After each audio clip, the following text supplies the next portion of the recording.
Aujourd'hui, on va avoir une étude sur Matthieu 28, 19.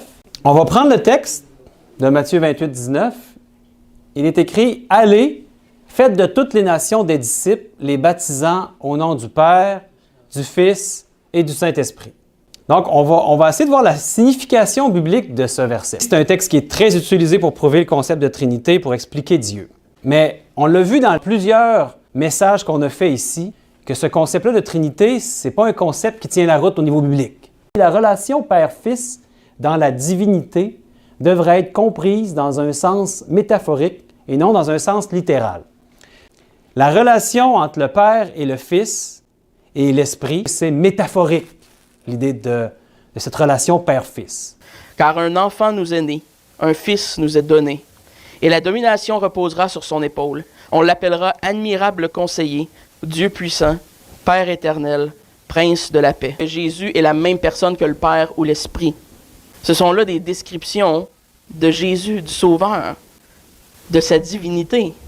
Jésus est Dieu, il est éternel, il est tout-puissant. Dieu changerait de forme ou changerait de mode. Donc, il est le Père, et là, à un moment donné, il devient le Fils, et là, vers la fin du Nouveau Testament, il devient le Saint-Esprit. Donc, c'est comme la même personne qui se transforme ou qui change. Il est né par le miracle mystérieux de l'incarnation. Il est pleinement humain, avec toutes les limitations humaines, avec toutes les tentations que ça lui a apporté d'être dans une chair humaine. C'était un homme, il a marché sur la terre, il avait un vrai corps, là. Pas comme un esprit éthérique ou je sais pas quoi. Jésus est donc capable d'accomplir pleinement la loi. Et c'est une des parties importantes. Il devait être un homme pour accomplir la loi. Et c'était nécessaire que ce soit Dieu qui s'incarne pour que le sacrifice soit adéquat. Jésus a l'autorité du Père. Bien sûr, Jésus a aussi l'autorité du Fils, parce que c'est lui-même. Et avec la compréhension correcte du Saint-Esprit, que c'est son propre esprit, bien, on peut dire qu'il a l'autorité du Saint-Esprit, puisque c'est son esprit. Il parlait de son esprit. Il parlait de lui à la troisième personne, comme Jésus fait souvent dans les Écritures. Christ n'enseignait pas une trinité de Dieu. Croire en la Trinité contredit totalement la grande mission que Jésus nous a donnée dans Matthieu 28, 19. Mais là, aujourd'hui, on comprend mieux. Si c'est un concept qui est faux, alors pourquoi est-ce que Jésus a demandé de baptiser au nom du Père, du Fils et du Saint-Esprit? On va essayer de comprendre aujourd'hui ce verset et qu'est-ce qu'il nous dit vraiment. Regardez le texte, là, qu'est-ce qu'il nous dit? Jésus parlait-il de l'identité de Dieu dans ce verset? Le verset nous dit-il qui est le Saint-Esprit? Et le verset nous dit-il qu'il y a 3 noms. C'est des questions qui méritent d'être réfléchies, n'est-ce pas? Le mot « nom » est au singulier. Déjà, il y a un premier élément qui vaut la peine d'être étudié. Gardons à l'esprit que le mot « non » est au singulier. Mais portons notre attention cette fois-ci sur la locution prépositive au nom de, qui à premier abord semble seulement se rapporter à une action effectuée sous l'autorité de la personne portant ces 3 titres. Mais, à ce propos, prêtons désormais attention au verbe baptiser et à sa proximité avec le mot nom. Car aujourd'hui, baptiser quelqu'un peut aussi signifier donner un nom, un surnom ou une appellation à quelqu'un.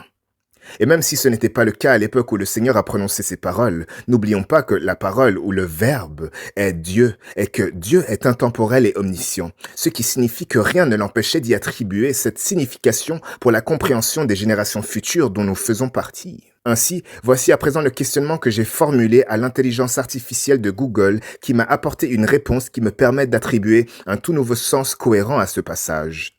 Est-ce que nommer un enfant en hommage à son grand-père défunt ou baptiser un enfant au nom de son grand-père défunt peuvent être synonymes?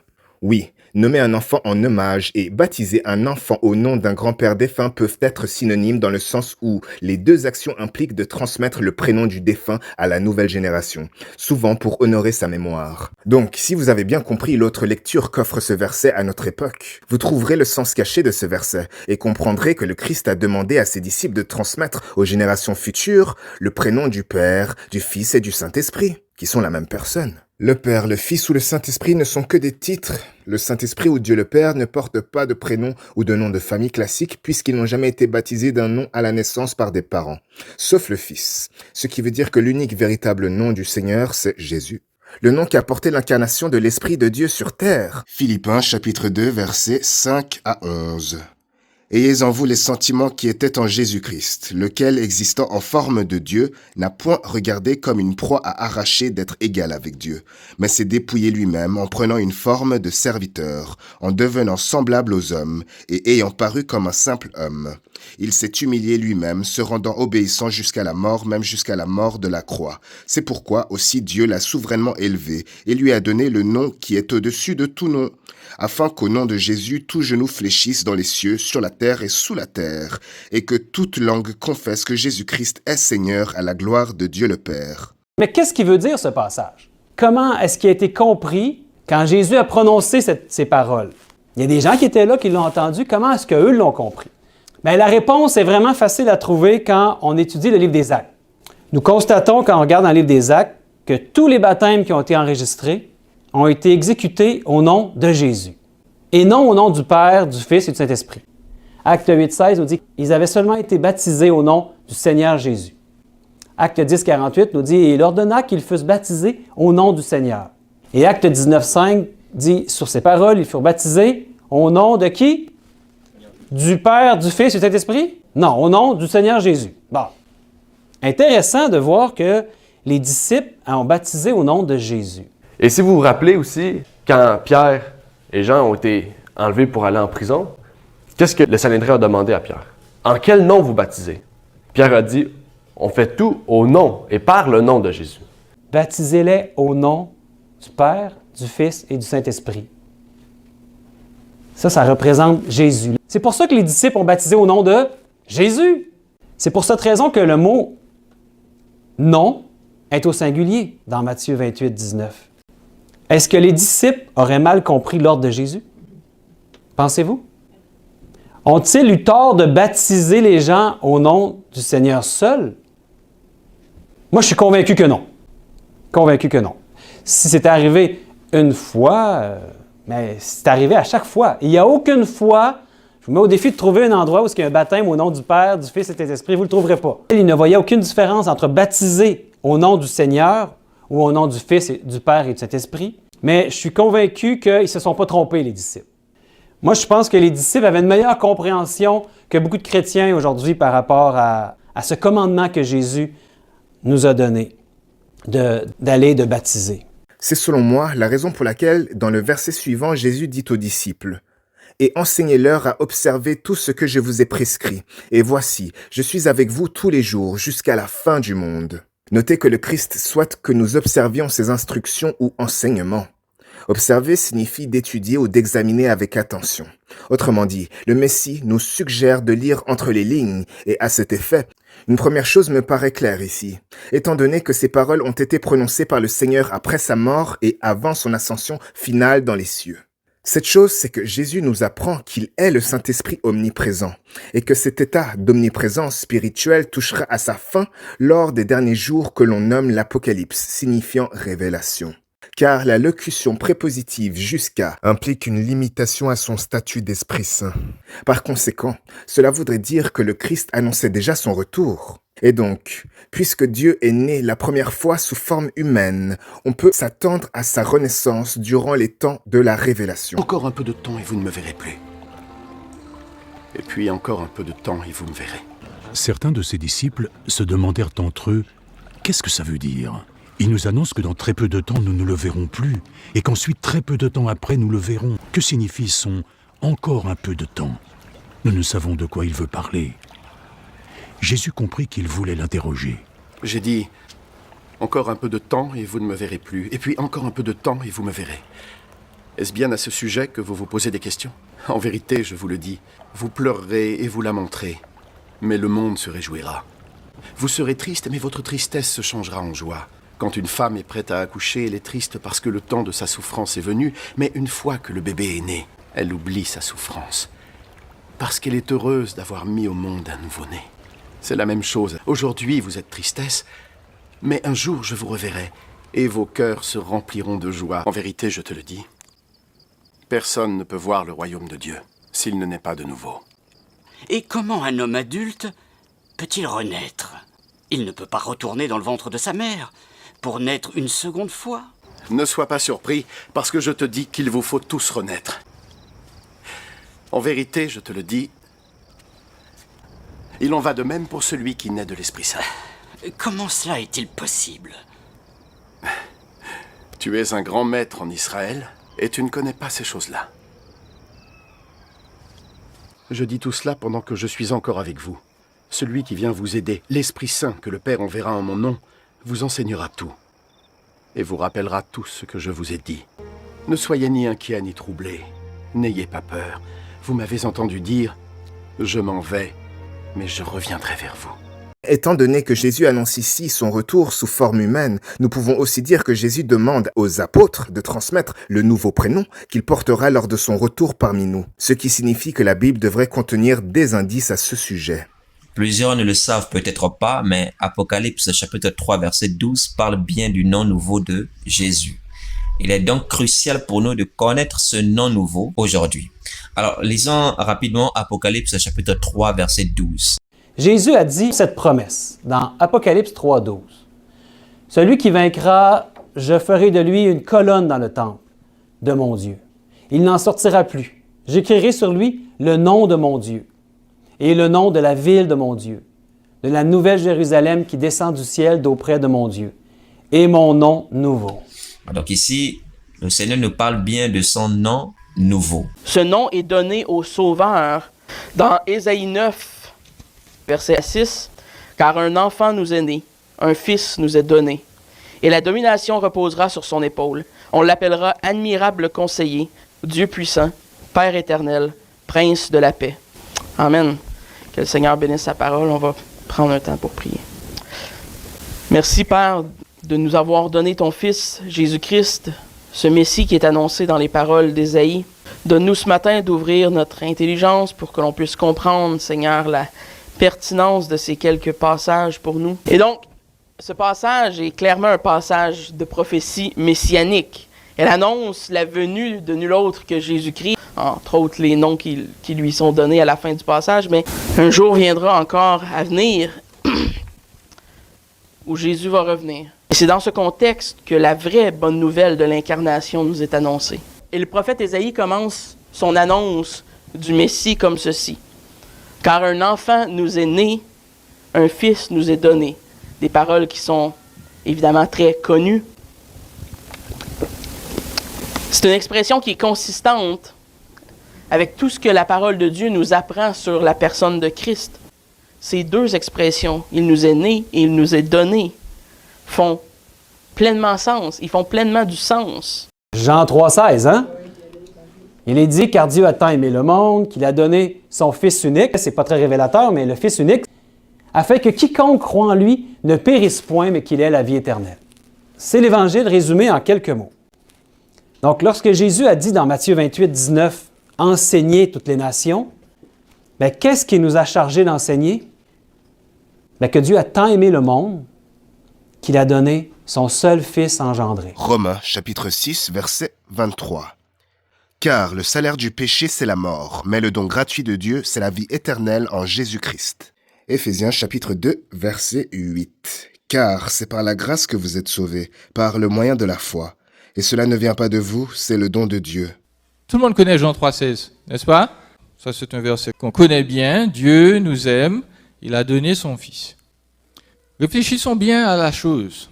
La première chose qu'il nous faut faire, c'est de retourner 2000 ans en arrière et de constater que Dieu nous dit, voilà, je t'aime.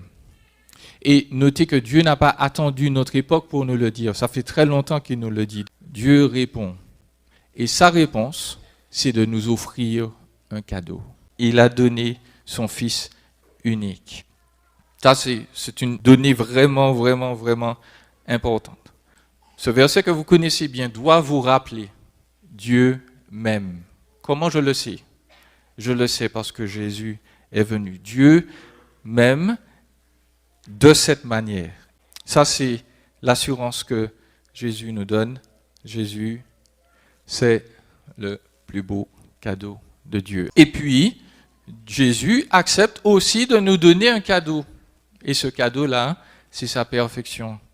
C'est le fait que lui, il est venu, Dieu est descendu, il n'est pas resté dans son ciel de gloire, il est descendu se mettre à notre niveau, il est venu parler notre langage, Il est venu supporter justement la méchanceté des autres, le rejet des autres, le ridicule.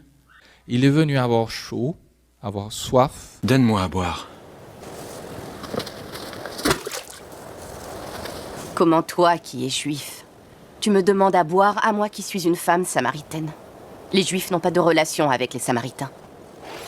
Si tu connaissais le don de Dieu et qui te dit « Donne-moi à boire », tu lui aurais toi-même demandé à boire et il t'aurait donné de l'eau vive. Jésus va répondre cette parole magnifique. Il va dire « Si tu connaissais le don de Dieu et celui qui te dit « Donne-moi à boire », tu lui aurais toi-même demandé à boire et il t'aurait donné à boire de l'eau vive. Si tu connaissais le don de Dieu, nous devons connaître le don de Dieu. Et le don de Dieu, c'est Jésus. Jésus est le don de Dieu. Il est le cadeau du ciel pour toi. Il est le cadeau du ciel pour tout le monde. Si tu connaissais, dit Jésus, le don de Dieu, c'est-à-dire si tu savais qui je suis. Cette femme samaritaine, elle ne réalise pas qu'en fait, elle a devant elle le Créateur du ciel et de la terre. Elohim, Dieu le Père, Dieu le Fils, Dieu le Saint-Esprit. Elle a le Créateur devant elle. Vous adorez ce que vous ne connaissez pas. Mais l'heure vient, et elle est déjà venue, où les vrais adorateurs adoreront le Père en esprit et en vérité. Car le Père recherche ses adorateurs. Je sais que le Messie doit venir. On l'appelle le Christ. Et quand il sera venu, il nous dira toutes choses. Moi qui te parle, je le suis. Elle ne sait pas qui il est. C'est pourquoi Jésus lui dit, si tu connaissais le don de Dieu et celui qui te dit, donne-moi à boire. Alors j'aimerais vous poser cette question. Est-ce que tu connais le don de Dieu? La paix de Dieu, la paix du Sauveur, dans le nom de Jésus. Matthieu 28, 19 vient nous aider à clarifier ça. Puis il faut instruire les gens. Est-ce que vous vous êtes déjà demandé comment Jésus, selon la foi chrétienne, a pu trouver des disciples au Moyen-Orient avec des noms comme Pierre, Matthieu ou Thomas? Eh bien, tout est question de traduction. Ensuite, Matthieu, son nom d'origine est Matityahu, qui veut dire don de Dieu en hébreu. L'évangile de Matthieu nous donne la promesse de la présence de Jésus. Tu t'appelles Matthieu? Ce prénom signifie don de Dieu. Et ça te va bien. Nous connaissons le don de Dieu.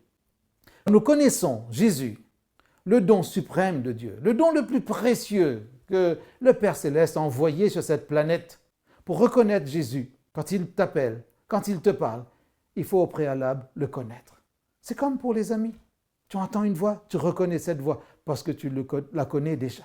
La deuxième chose, accepter la vérité sur soi-même. À partir de là, je vois que tu es un prophète. Est-ce que tu es prêt à accepter la vérité que le Seigneur veut te montrer sur toi-même aujourd'hui?